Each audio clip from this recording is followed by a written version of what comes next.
The quiet arrives first, then the breathing. Shallow, rattling, clawing its way through tissue that no longer remembers how to heal. Air scraped from collapsing cavities, passing through cold metal that hides what remains beneath. November 25th, 1177.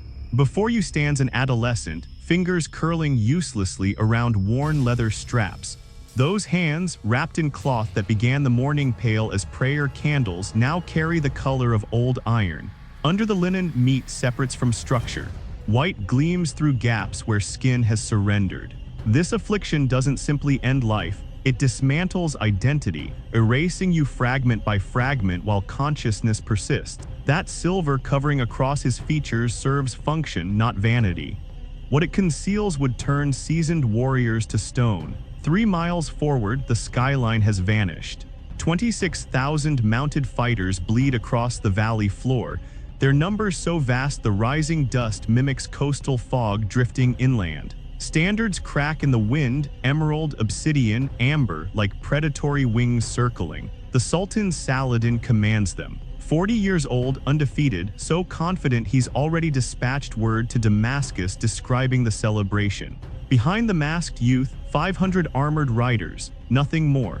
500 exhausted souls atop dying animals, bearing plates scarred by countless previous encounters, gripping spears with damaged tips and blades requiring stone. The arithmetic tells no lies. 52 adversaries for each defender, the mathematics of extinction. These aren't fighting chances, they're burial calculations. Surrender becomes mercy or perish becomes certainty. Every council whispered the same advice: remain within Jerusalem's protection. Every tactical manuscript throughout recorded warfare declares this voluntary slaughter. His own frame, nervous pathways ravaged beyond function, joints swelling like tumors, tissue splitting at the seams, begs for stillness. Baldwin IV commits an act of impossibility. He gives the order to charge. What unfolds across the following 3 hours will fracture the comprehension of everyone attempting to document it. Christian recorders will attribute divine interference. Islamic scholars will name it celestial punishment. Contemporary military theorists will dissect it for generations, the calculations never quite balancing. But here exists the buried truth about Montgisard. The engagement was finished before a single weapon dropped toward flesh. Saladin had committed no tactical errors. His forces rested, provisioned excellently, positioned on terrain favoring mounted warfare. His commanders carried decades of experience. His warriors were Mamluk elite, purchased as children and sculpted into instruments of death. The Crusaders faced 52-to-1 annihilation. So how did 20,000 of Islam's most lethal soldiers become corpses in a single afternoon? The answer defies expectation, and it originates with a choice Saladin executed 3 sunrises earlier. A choice so rational, so strategically sound, it would incinerate everything he'd constructed. Before we watch history devour itself a moment, if you're drawn to these documented fragments from the archive, the ones academic texts somehow drain of weight, your subscription allows us to excavate deeper into forgotten records. Now, return to November 1177, where the most dangerous figure in the Holy Land prepares his initial miscalculation. Jerusalem in 1177 resembles no sacred painting. It's a dying organism maintaining the illusion of breath. Stone barriers fractured from 8 decades of assault, streets half empty because anyone possessing awareness fled months prior. Christianity's most consecrated ground, defended by fewer soldiers than populate a contemporary secondary school. The realm clings together through scar tissue and refusal to acknowledge reality, and seated upon the throne sits a 16-year-old whose physical form stages open rebellion against him. Baldwin wasn't designated for kingship. He wasn't meant to draw another breath. Leprosy in the 12th century transcends medical diagnosis. It becomes visible damnation. The afflicted announce their approach with bells. They disappear into anonymous earth, struck from genealogies, treated as deceased the instant the first pale lesion surfaces. Yet Baldwin's father, King Amalric, saw something within his son that corruption couldn't reach. Intellect, precision, perception slicing through complexity like Damascus steel through silk. When Amalric's heart stopped beating in 1174, the crown descended upon a 13-year-old child who would never take a bride, never produce heirs, whose kingdom was already being measured for its tomb. Confronting this dying realm stands Saladin. Born Yusuf ibn Ayyub, ascending from field commander to sultan through strategic brilliance that would humble Machiavelli himself. By 1177, he's achieved what generations attempted and failed, unifying Egypt and Syria beneath singular purpose. One vision: reclaim Jerusalem. He's reached his prime, commanding limitless Egyptian gold, warriors from countless territories, siege machinery capable of cracking fortifications like eggshells. And here's what should chill your marrow: Saladin isn't monstrous. He's devout, diplomatic, honored even by adversaries. He observes warfare's conventions, but conventions mean nothing when facing obliteration. By autumn 1177, Europe has ceased sending aid. They've composed Jerusalem's epitaph. Even the papacy quietly arranges for what follows the inevitable fall. If this instant doesn't stir recognition of how narrowly we avoided watching civilization pivot on the actions of a decaying teenager and 500 desperate riders, you're missing the testament our forebears drowned in their own blood to preserve. The universe remains indifferent to your mathematics. It measures only resolve. But something else about Baldwin the chroniclers mention peripherally. Almost ashamed, he smiled approaching combat. Not anxious performance, genuine hunger. A leper monarch whose nerve endings had died couldn't register agony anymore, possessed nothing remaining to forfeit, grinning behind silver, while armies 20 times his strength assembled across the horizon. Consider the implications. Pain serves as your body's alarm system, informing you when limits approach, when you've transgressed too far. Baldwin's alarm system had flatlined. He could exceed every threshold that would collapse normal men and remain ignorant until something shattered completely. Saladin, despite his brilliance, never grasped what that meant. He was about to receive instruction. November 23, 1177. Saladin's host crosses into Crusader lands like flood waters through a broken dam. 26,000 mounted soldiers. The supply column alone stretches beyond sight. Shelters, provisions, siege apparatus, portable furnaces for weapon repair. This isn't a raid, this is terminal invasion designed to erase Crusader presence from the Holy Land permanently. A Muslim recorder documents, the faithful's banners consumed the hillsides like stars collapsed to earth. The thunder of hooves knew no ending. Saladin's strategy demonstrates textbook perfection. Circumvent Ascalon fortress, garrisoned, reinforced. Why squander time on prolonged siege? Sweep northward along the coastline, severing Jerusalem from maritime supply. Strangle the lifelines, await starvation and internal dissolution. He's executed this pattern previously. It always succeeds. Within Jerusalem, circumstances transcend desperation. They've entered mathematical impossibility. Baldwin's remaining advisors, the handful of nobles who haven't already abandoned ship, present the figures in the throne chamber. City garrison, 750 soldiers, predominantly infantry. Available knights, perhaps 500 if every obligation gets called. Templar reinforcements, 80 warrior monks already depleted from defending frontier strongholds. Against Saladin's 26,000. Raymond of Tripoli, among the kingdom's most seasoned commanders, articulates it plainly. Majesty, we should negotiate terms while possessing something to bargain with. If we ride forth, we perish. If we perish, the kingdom follows us into darkness. Silence claims the chamber.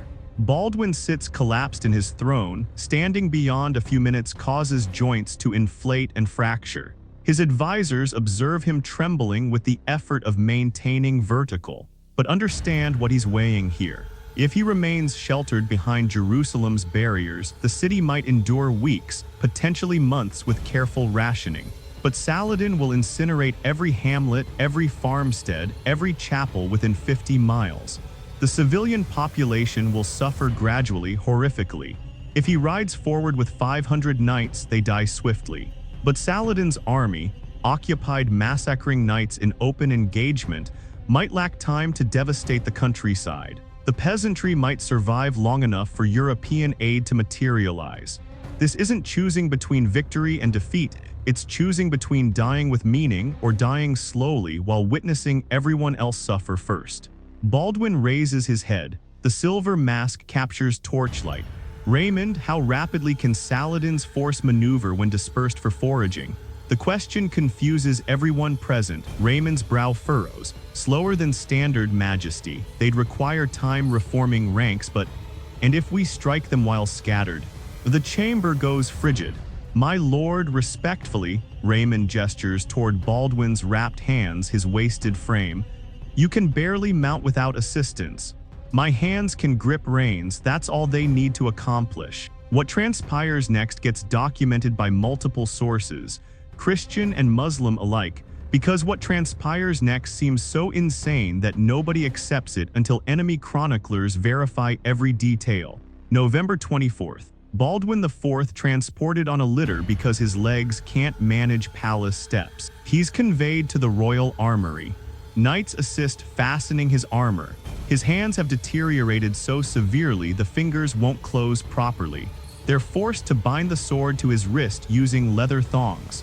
He commands the entire available force to prepare for immediate march. 500 knights, 80 Templars, 3,000 infantry northward toward Saladin's army. Odo of St. Amand, the Templar Grand Master, a scarred veteran who's participated in countless battles, actually weeps witnessing Baldwin lifted onto his warhorse. The king's body requires strapping to the saddle. His legs no longer possess strength to maintain grip. They march through darkness 45 miles across 36 hours. For context, that pace would exhaust healthy cavalry under favorable conditions. For men transporting a dying king while knowing they march toward certain extinction, it borders on impossible. But here's where strangeness enters. Throughout the march, Baldwin repeatedly questions his scouts identically. Is Saladin still advancing north? Yes, Majesty. Is his army still dispersed? Yes, Majesty. And each time Baldwin, exhausted, feverish, held vertical in his saddle by nothing except Will smiles beneath his mask. His knights don't comprehend. They assume delirium, fever visions, consciousness fracturing under pressure. They're mistaken. Baldwin has perceived something, recognized a pattern within Saladin's movements that nobody else noticed. He's depending on Saladin being intelligent, on Saladin making the logical choice, the correct choice, the choice that will consume him. November 25th. Dawn breaks over terrain that will be saturated in blood by twilight. Saladin receives his initial warning just after sunrise. A scout rides in, mount foaming with exhaustion. My lord, Crusader standards, Northern Ridge. Saladin doesn't even glance up from his meal. A patrol. They'll withdraw when they observe our numbers. My lord, the scout's voice trembles. There are hundreds of them, possibly thousands. Now Saladin looks up, and for the first time in his military career, the undefeated Sultan of Egypt and Syria realizes he's committed an error. His army, confident, undisciplined after days of effortless marching, spread across 3 miles of countryside pillaging farms and resting horses, stands completely unprepared. And worse, standing on that ridge, silhouetted against the rising sun, stands a figure in armor, crowned with a silver mask that captures light like a second dawn. One of Saladin's commanders whispers, "Is that the Leper King?" Saladin stares, then quietly, "God protect us. He came." What Saladin doesn't yet know, what nobody except Baldwin understands, this battle won't be determined by numbers or steel or superior strategy. It will be determined by pain, or rather, the complete absence of feeling it. 2 in the afternoon, November 25th, 1177, the air tastes of horse sweat and terror.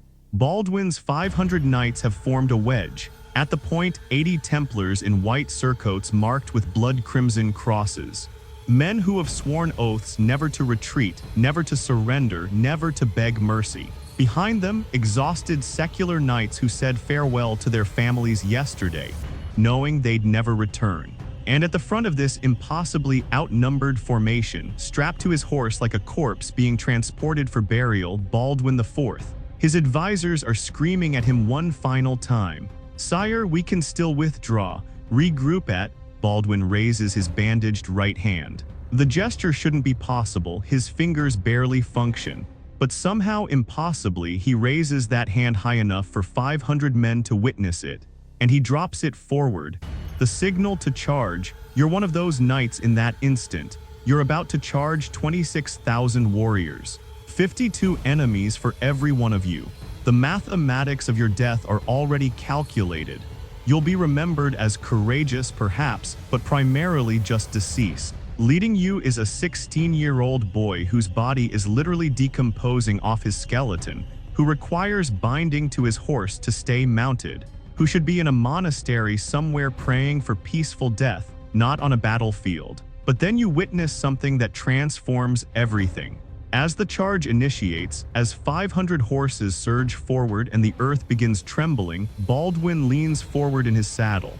You can't see his face behind that silver mask, but you know he's smiling. And you think, if he's not afraid to die, why am I? At 400 yards, Saladin's scattered forces begin scrambling to form defensive positions. Too slow. At 300 yards, Muslim archers release.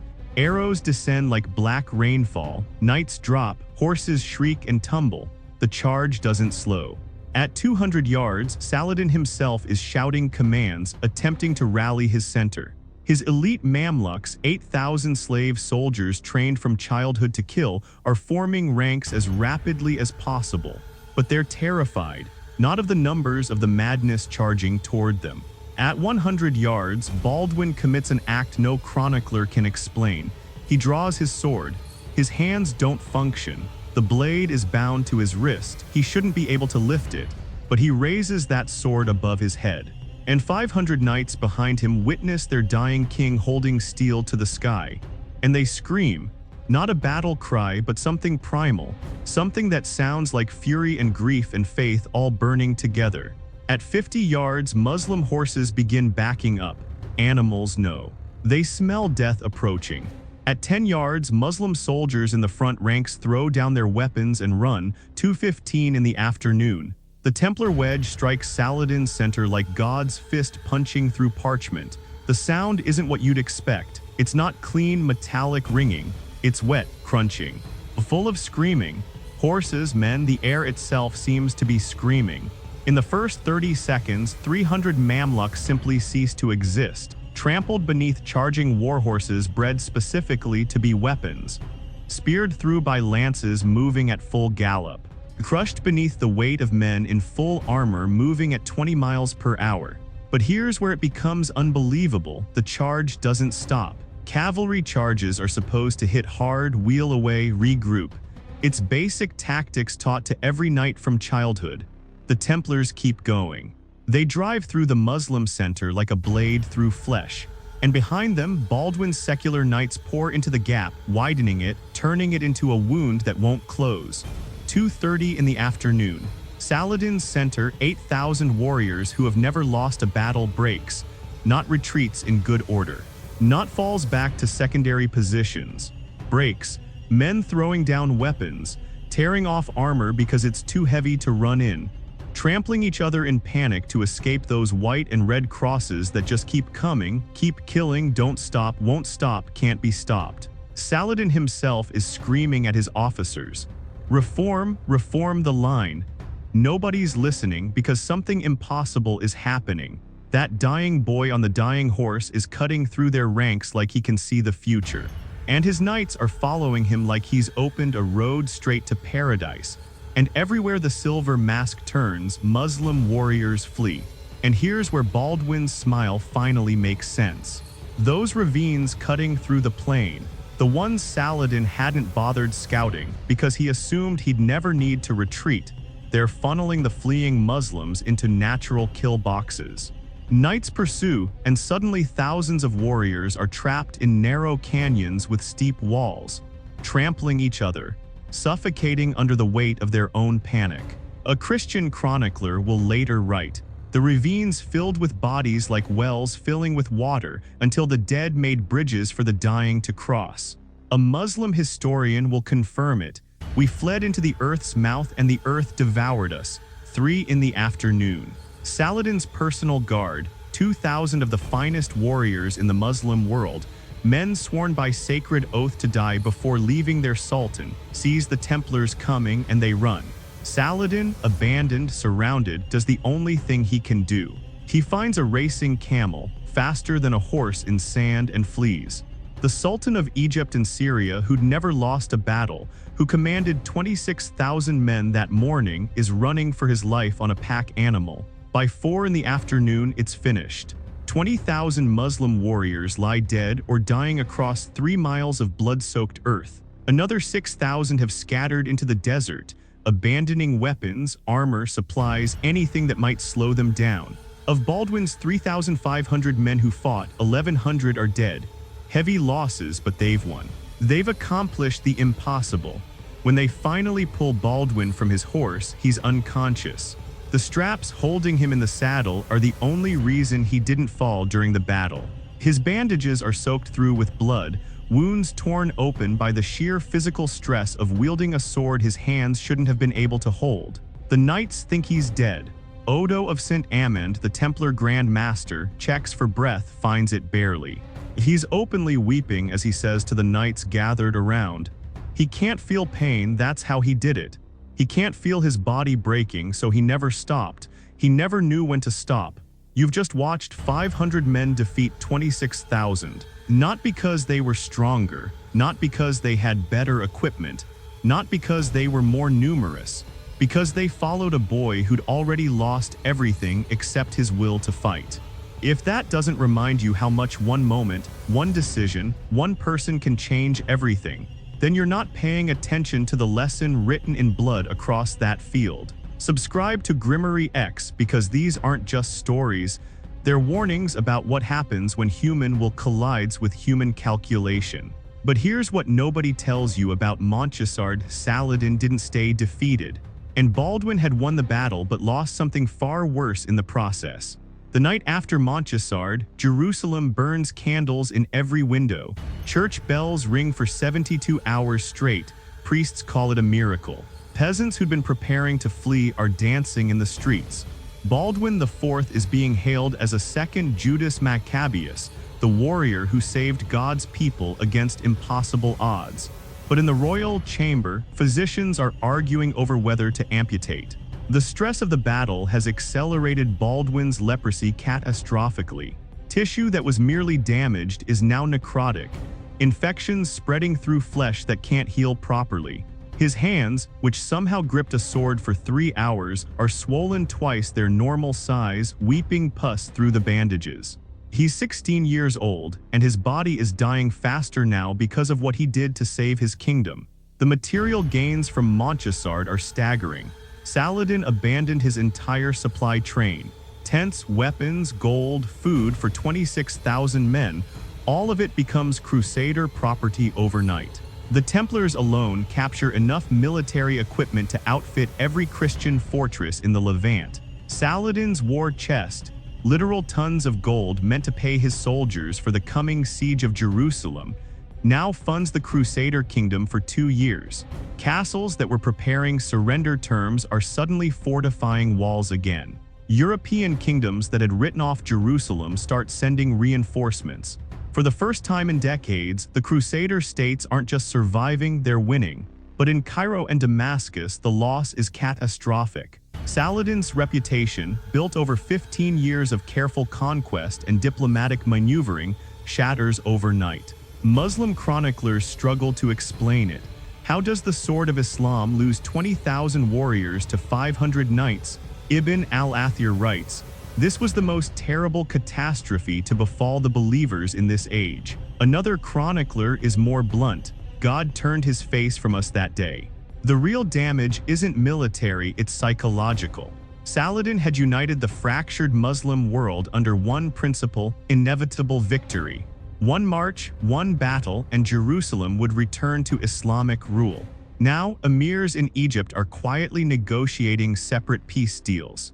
Syrian lords are questioning whether Saladin is God's chosen instrument or just a man who got lucky until he didn't. It takes Saladin 10 years to rebuild what Baldwin destroyed in 3 hours. 10 years.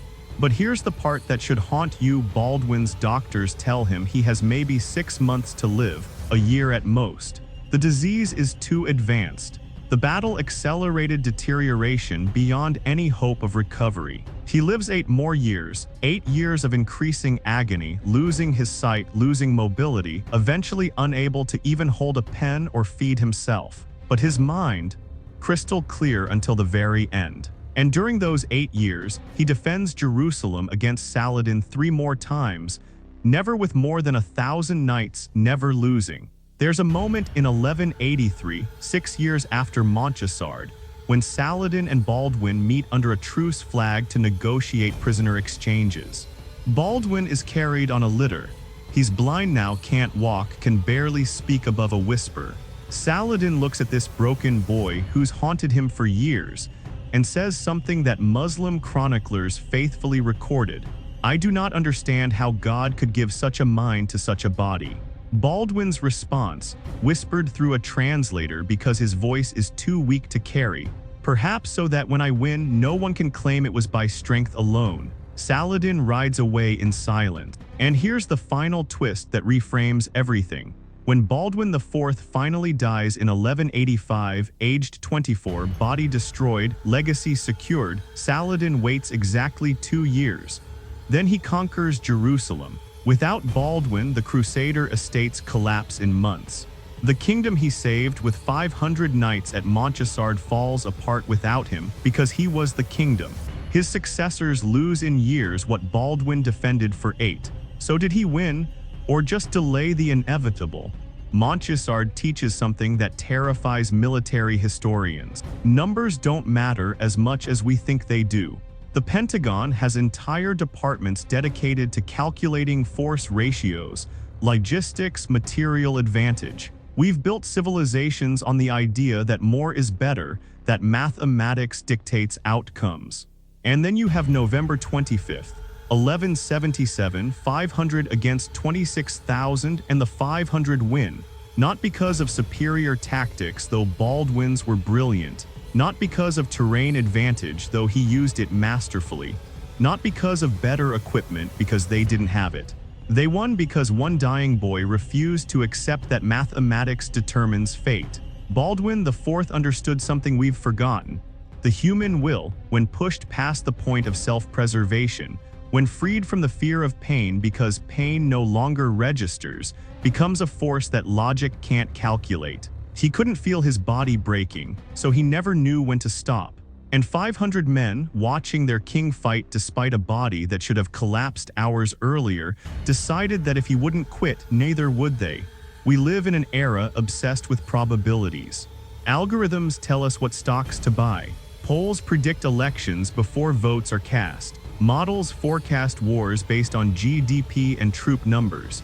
Maybe we've lost something important in all that calculation, the understanding that history pivots on moments when someone refuses to accept the math. When 500 becomes more dangerous than 26,000 because those 500 believe in something the 26,000 don't. There's a letter Baldwin wrote to his sister Sibylla shortly before his death. It's kept in the Vatican archives, yellowed and fragile. In it he says, "I was told I would die young, they were right. I was told I would die a leper, they were right. I was told I could not rule, they were wrong."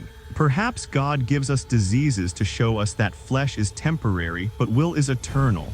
My hand stopped working years ago, but my kingdom still stands. By the time she received that letter, Baldwin was already dead. 2 years later, the kingdom fell.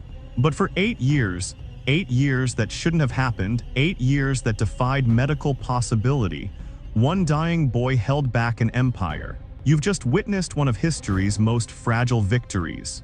A moment when everything, the kingdom, the faith, the lives of thousands, hung on the will of a teenager whose body was falling apart. If stories like this remind you how delicate civilization is, how close we always are to losing everything, how much one person's refusal to quit can change the world, subscribe to Grimoryx. Because the past isn't dead, it's just waiting for someone to remember. And if you think Baldwin's story is dark, wait until you hear about our next findings. Thanks for watching, and we'll see you in our next video.